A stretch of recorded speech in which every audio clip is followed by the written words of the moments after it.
Salut à tous, on se retrouve aujourd'hui pour l'épisode 8 de Star Wars Passion consacré aux Sœurs de la Nuit. Alors dédicace à Anaïs du groupe Star Wars La Tribu Perdue des Fans qui m'a proposé le sujet de cette vidéo. Cet épisode fait suite à l'épisode 7 de Star Wars Passion qui était dédié aux sorcières de Dathomir. Je vous invite à aller le voir si vous ne l'avez pas encore vu, il y aura le lien en fin de vidéo et dans la description. A savoir que pour cette vidéo, je vais m'inspirer principalement d'encyclopédies Star Wars en ligne comme Star Wars le Net, Wikipédia, Star Wars Wiki, Star Wars Universe, tout simplement parce que je n'ai pas lu ou vu beaucoup d'œuvres parlant des Sœurs de la Nuit. J'ai vu The Clone Wars par exemple. Il faut savoir également que cette vidéo confondra univers officiel et univers légende. J'espère ne pas trop vous perdre. Pour l'épisode sur les sorcières de Dathomir, c'était déjà le cas et je vous avais pas trop perdu, donc ça devrait aller. Et je préciserai à chaque fois quand c'est issu de l'univers officiel ou quand c'est issu de l'univers légende. En tout cas, j'espère que cette vidéo vous plaira et on est parti pour cet épisode 8 consacré aux Sœurs de la Nuit.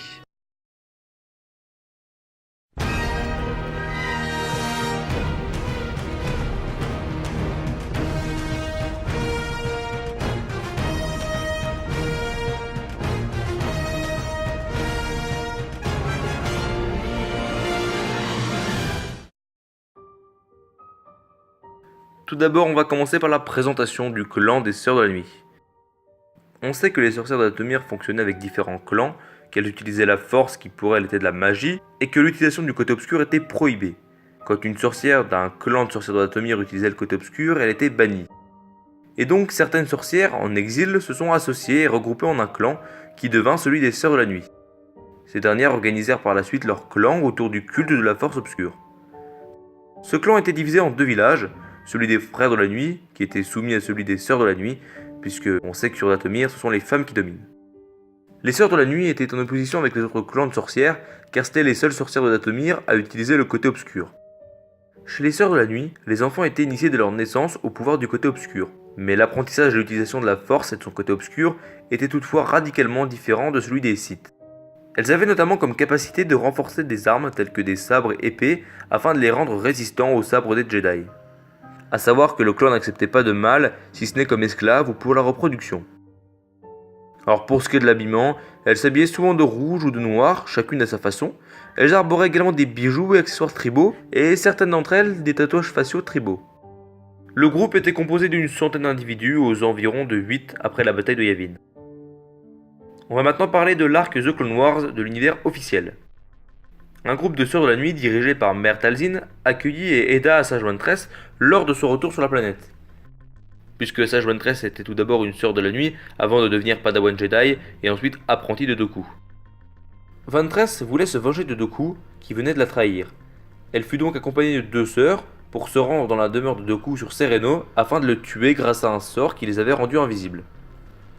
Mais toutes trois échouèrent face à la puissance du Sith et durent se replier sur un second plan qui impliquait un nouvel apprenti pour Dooku. L'apprenti fut choisi parmi les Frères de la Nuit, c'était un Zabrak du nom de Savage Opress. Il fut soumis aux sorts et aux enchantements des Sœurs de la Nuit, notamment de la Mère Talzin, pour qu'il puisse obéir au doigt et à l'œil à Asajj Ventress et pour qu'il puisse lui être utile au bon moment. Lors de la deuxième tentative d'assassinat de Asajj Ventress, avec un affrontement qui a opposé Asajj Ventress, Savage Opress et Dooku, eh bien, les choses ne tournèrent pas comme prévu, puisqu'il y eut une rébellion de Savage Opress, et Asajj dut fuir à nouveau. Quant à Savage Opress, il apprit par la Mère Talzin qu'il avait un frère du nom de Dark Maul, il partit donc à sa recherche, puisque selon la Mère Talzin, Dark Maul était toujours en vie. Quant à Asajj Ventress, elle revient sur Dathomir, au village des Sœurs de la Nuit, après son deuxième échec cuisant. Malheureusement, elle amena avec elle la mort sur le clan, car Dooku, qui était conscient du danger que représentaient les Sœurs, décida de s'en débarrasser. Il envoya sur Dathomir son armée droïde, menée par le général Grievous, qui lança un violent assaut contre la forteresse des Sœurs.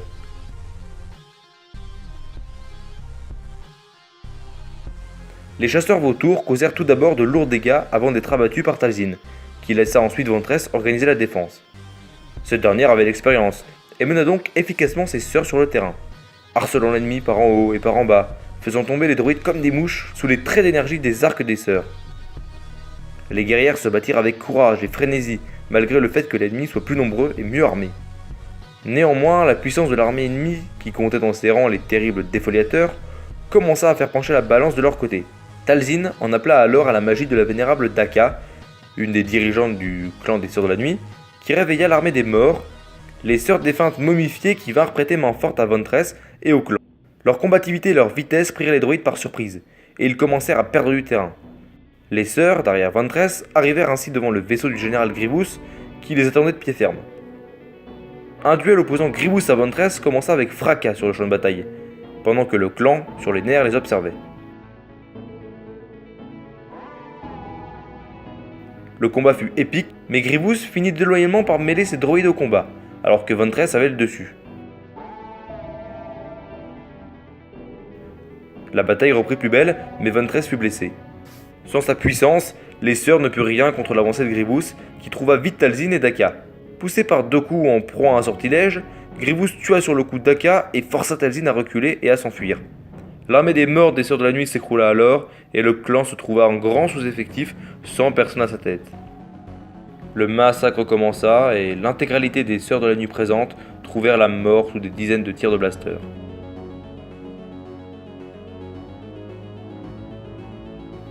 Néanmoins, oubliés de tous et toutes, les Sœurs de la Nuit réapparurent après la guerre des clones, et sans que l'on sache comment, le clan se reforma. On va maintenant parler de l'univers Legend, avec des événements qui se déroulent après la bataille de Yavin. Suite à la bataille de Yavin, l'Empire Galactique installa une prison sur Dathomir. Sur place, les forces de l'Empire trouvèrent du soutien en la personne de Geth-Serion, leader des Sœurs de la Nuit, qui chassait les renégats et les fuyards. Les Sœurs espéraient bénéficier des vaisseaux de l'Empire pour quitter la planète. Mais lorsque l'empereur Palpatine vint sur Dathomir, il put constater à ses dépens les formidables pouvoirs que les Sœurs possédaient. Il détruisit alors les vaisseaux impériaux autour de la prison afin de les empêcher de partir. Les sorcières prirent les impériaux toujours présents en otage afin de trouver un moyen de rejoindre les étoiles, mais sans succès. Toutefois, l'espoir d'étendre leur domination à toute la galaxie revint 4 ans après, à la mort de l'empereur. Les Sœurs de la Nuit proposèrent à l'amiral Ginge, dont les territoires incluaient Dathomir, de lui remettre le héros de la Nouvelle République, Han Solo, qui était venu sur la planète avec la princesse Leia, en échange d'un bon vaisseau pouvant les transporter hors de leur monde. Au même moment, elles se battaient sur un second front contre les autres sorcières, qui étaient aidées par le Jedi Luke Skywalker. Heureusement pour les peuples de la galaxie, les Sœurs de la Nuit n'eurent pas le temps de partir loin de la planète. Elles trahirent l'accord passé avec l'amiral Ginge, et de ce fait s'attirèrent ses foudres. Il lança un missile contre la navette dans laquelle le clan s'était parqué, les tuant toutes. L'histoire de ces sombres sorcières de la Force ne s'arrête pas là pour autant. Aux environs de 23 après la bataille de Yavin, un autre clan de Sœurs de la Nuit vit le jour sous la direction de Tamis Kay.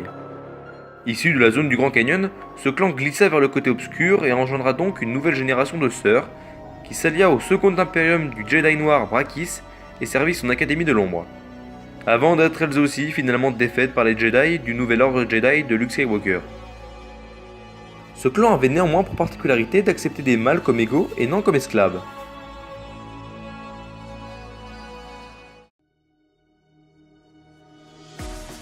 Donc voilà, cette vidéo consacrée aux Sœurs de la Nuit est maintenant terminée.